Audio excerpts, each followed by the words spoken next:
Haji Pengurus Besar Nahdlatul Ulama Profesor Dr. Kiai Agil Silap yang sudah memasuki arena konferensi. Salamullah ala Taha Rasulillah. Sekali lagi rekan-rekan mohon masuk di ruangan konferensi. Assalamualaikum warahmatullahi wabarakatuh. Bismillah, alhamdulillah, assalatu wassalamu ala sayyidina wa maulana wa syafi'ina wa habibina Muhammad Rasulillah wa ala alihi wa sahabatihi wa man tabi'a sunnatahu wa jama'atah min yaumina hadha ila yaumin nahdah. Allah berfirman dalam Al-Quran, surat apa, ayat berapa, cari sendiri. Kayak enak banget kalau tunjukkan nomor ayatnya. Wa kadzalika ja'alnakum ummatan wasata litakunu syuhada'a 'alan nas wa yakuna ar-rasulu 'alaikum syahida. Saya jadikan kamu sekalian sebagai umat yang modern. Wasatan artinya modern. Di sini menggunakan kata kerja fi'il ja'ala. Walaupun fa'ilnya Allah, pelakunya Allah, tapi tidak akan berhasil menjadi umatan wasaton kalau tidak diperjuangkan. Itu bedanya kholako dengan ja'ala. Kalau kholako kita nggak ikut campur, monopoli Allah, kholakos samawati wal ardh. Tapi kalau supaya menjadi umatan wasaton, ja'ala. Begitu pula inni ja'ilun fil ardi khalifah wa huwa alladhi ja'alakum khalaifal ardi warfa'a ba'dakum fawqa ba'din darajat. Ja'ala harus diperjuangkan. Yang paling ujung ada ayat walaqad khalaqnal insana min sulalatin min tin thumma khalaqnahu nutfatan thumma ja'alnahu nutfatan fi qararin makin thumma khalaqnan nutfata 'alaqatan fa khalaqnal 'alaqata mudghatan fa khalaqnal mudghata 'idhaman fa kasawnal 'idhama lahma fatabarakallahu ahsanul khaliqin. Walaqad khalaqnal insana min sulalatin min tin. Saya ciptakan manusia dari tanah liat, kholaqo. Tapi dari tanah liat menjadi air sperma, ja'ala. Tsumma ja'alnahu nutfatan. Jadi dari proses dari tanah liat menjadi nutfah, ja'ala. Itu artinya tidak mungkin terjadi kalau enggak kita ngos-ngosan, jelalatan. Nah itu baru jadi nutfah itu.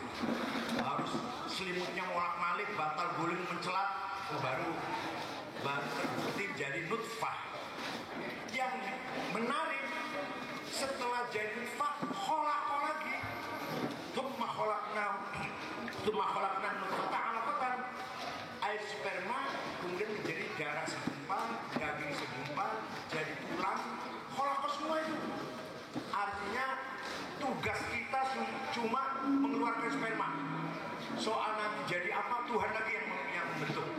Ini jelas ini bedanya kholaqo dengan ja'ala. Gak mungkin akan terjadi sperma kalau tidak jawab, kalau tidak mos-mos. Nah, begitu pula umatan wasaton harus diperjuangkan supaya kita menjadi umat yang maju, modern, wasaton.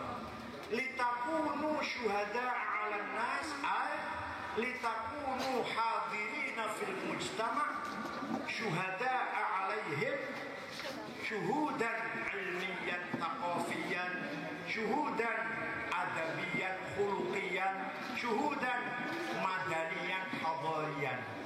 Supaya kamu berperan di tengah-tengah masyarakat. Peran apa?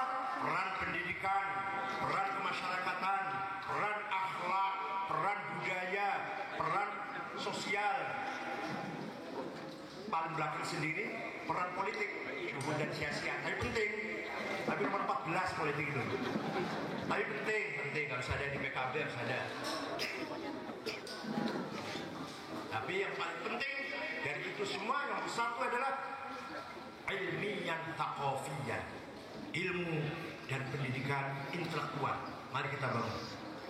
Allah tidak ridho kalau lihat umatnya bodoh. Allah tidak ridho kalau umat Islam terbelakang. Allah tidak ridho kalau lihat umat Islam lemah. Wal yakhshal ladzina law taraku min khalfihim dzurriyyatan dhi'afan khafu 'alaihim falyattaqullaha wal yaqulu qawlan sadida. Wal yakhshal ladzina law taraku min khalfihim dzurriyyatan dhi'afa. Jangan sampai kamu melahirkan keturunan, baik keturunan biologis, anak cucu maupun keturunan generasi NU yang akan datang. Jangan sampai generasi yang akan datang generasi yang di'afan, lemah agamanya, lemah ilmunya, lemah budayanya, lemah akhlaknya. Mari kita upayakan generasi yang akan datang, anak cucu kita aqwiya, kuat agamanya, kuat ilmunya, kuat uangnya, kuat budayanya, kuat karakter akhlaknya. Satu lagi, kuat apanya? Syahwatnya itu penting juga kuat syahwat juga penting. Masalah syahwat ya harus menjadi aqwiya, jangan di'afan. Nah, para ulama dimulai oleh Imam Hasan Basri, Sayyidut Tabi'in, lahir tahun 21, wafat tahun 110. Imam Hasan Basri, bapaknya masih majusi, menjadi tahanan perang, dibawa ke Madinah, putranya menjadi imam besar. Ketika itu umat Islam sedang tercabik-cabik, habis perang saudara, perang Jamal, perang Siffin, melahirkan kelompok-kelompok partai politik, Jabariyah, Qadariyah, Jahamiyah, Murji'ah, Syiah, Khawarij, Mu'tazilah. Imam Hasan Basri melakukan gebrakan, mubadarah, gebrakan, penetrasi. Kira-kira gini ngomongnya, kira-kira Islam itu bukan hanya akidah. Kan kalau perpecahan partai waktu itu pembahasan akidah dulu.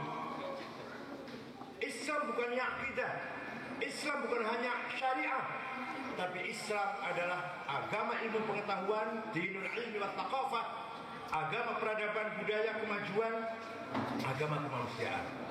Mari kita tidak boleh terlibat konflik terus-menerus. Mari kita bangun peradaban, kita bangun ilmu pengetahuan, jangan hanya sibuk politik. Kira-kira gitulah ngomongnya lah. Beberapa ulama tabi'in ikut Imam Hasan Basri, terpanggil oleh ajakan Imam Hasan Basri. Imam Sufyan Tsauri, Imam Fudail bin Iyad, Imam Sa'id bin Musayyab, Imam Sufyan bin Uyainah, Imam Laits bin Sa'ad, dan lain-lainnya. Tabi'in ini semua kumpul di seputar Imam Hasan Basri, jauh dari politik, dari gejolaknya politik. Apalagi Golkar lagi pecah kayak gini, apalagi P3. Jauh dari konflik politik, ulama-ulama ini membangun ilmu pengetahuan supaya kita menjadi ummatan wasaton. Maka metode yang digunakan membangun ilmu itu, membangun pemahaman Islam itu, harus menggabungkan antara adillah naqliyah dan hujjah aqliyah. Antara teks Quran dan hadis harus digabungkan dengan akal. Berarti wasaton nanti. Kalau Quran hadis saja kaku, eksklusif, bisa-bisa ekstrim, bisa-bisa teroris jadinya nanti. Quran hadis saja itu. Wa man lam yahkum bima anzalallahu fa ulaika humul kafirun. Barang siapa tidak menjalankan hukum Allah kafir. Kalau kafir harus dibunuh, halal darahnya. Lahirnya teroris itu. Pemahaman sangat dangkal karena hanya pegang dengan zahirnya nas saja. Maka supaya kita berperan hidup ini supaya manfaat, harus bergabung antara adillah naqliyah, dalil-dalil literal, tekstual, dengan hujjat aqliyah, argumentasi rasional. Baru nanti menjadi ummatan wasatah. Contoh, ini sebut contoh biar paham. Imam Syafi'i. Imam Syafi'i itu nama lengkapnya Abu Abdullah Muhammad bin Idris bin Abbas bin Uthman bin Syafi' bin Musayyab bin Ubaid bin Abdul Yazid bin Abdul Muttalib. Jadi Syafi'i bukan Habib, bukan, tapi jumpa dengan Rasulullah di kakeknya Abdul Muttalib, sama-sama cucunya Syekh Abdul Muttalib, keturunannya pun. Lahir di kota Huzah, Palestina. Nah, sekarang sedang Israel itu. Wafat tahun 150. Wafat di Fustot, Kairo, Mesir, tahun 204 Hijriah. Suatu ketika Imam Syafi'i dapat surat dari Gubernur Asia Tengah, namanya Abdurrahman Al-Mahdi. Siapa namanya? Abdurrahman Al-Mahdi. Harus cerdas. Isinya surat begini. Syekh, saya ingin paham agama Islam yang sempurna, kata gubernur. Imam Syafi'i langsung memanggil muridnya, namanya Robi' bin Sulaiman Al-Muradi. Robi' sini, ambil kertas, ambil pulpen, naktub ar-risalah. Ayo kita nulis surat menjawab pertanyaannya gubernur. Imam Syafi'i imla, Robi' nulis. Akhirnya suratnya Imam Syafi'i berjumlah 300 halaman. Itulah yang kita kenal dengan kitab Ar-Risalah lil Imam Asy-Syafi'i Al-Muttalibi. Awal mula ada ilmu yang namanya ilmu usulul fiqh. Sebelum Syafi'i gak ada. Dimulai dari suratnya Imam Syafi'i yang usul fiqh. Isinya bagaimana? Singkat saja ya, kalau rinci 2 tahun nih. Gubernur, kalau Bapak ingin paham Islam, pertama Bapak harus paham bayan ilahi. Apa? Penjelasan dari Allah, yaitu Al-Quran. Tapi Pak Gubernur, Quran itu ayatnya macam-macam, tidak satu tipe. Harus paham itu. Ada ayat muhkamah yang sudah jelas, gak usah ditakwil. Ada ayat mutasyabihah yang belum jelas, remeng-remeng, harus ditafsir dan ditakwil. Ada ayat mutlaqah, absolut. Ada ayat muqayyadah, terikat. Contoh yang mutlaqah dan muqayyad, atiiullah wa atiiur rasul. Mutlak, harus taat pada Allah dan Rasulnya. Wa ulil amri minkum, muqayyad, harus taat pada pemerintah selama pemerintahnya benar. Muqayyad itu. Jadi kalau Allah dan kepada Allah dan Rasul itu contohnya ya tahu lah. Ini nggak pernah ngaji usul fiqh lihatnya ini. Nah, ada ayat am general, ada ayat khos spesial, ada ayat maknanya hakiki real, ada ayat yang maknanya majazi metafor. Allah punya mata, Allah punya tangan, Allah punya muka, Allah duduk di aras. Nanti Allah datang di akhirat, wajah Allah bukal malaku sofan sofa, malaikat baris, Allah datang melihat barisan. Itu upacara Pak. Itu harus ditakwil. Makna majaz itu kandungannya. Ada ayat nasikhah yang menjelit, ada ayat mansukhah yang dihapus. Nah, kalau Pak itu di kitab risalah diterangkan semua contoh-contohnya Pak. Ingin paham? Ingin paham nggak? Ngaji sendiri. Kalau sudah paham bayan ilahi seperti itu, maka yang kedua pindah pada bayan nabawi. Apa? penjelasan dari Nabi Muhammad SAW. Namanya hadis. Tapi hadis pun tidak satu macam. Ada 4 grade, 4 kelas, 4 kualitas. 1 mutawatir. Ma rawahu jam'un an jam'in la yuhtamalu fihi al-kidb wal khata'. Hadis yang tidak mungkin bohong, enggak mungkin salah, namanya mutawatir. Lafdzon wa maknan atau maknan la lafdzon. Yang kedua, sebawahnya mutawatir, masyhur, terkenal. Yang ketiga, aziz, hadis yang baik. Yang keempat, paling rendah kualitasnya, ahad, hadis yang rawinya satu orang, individual. Dan gubernur paham?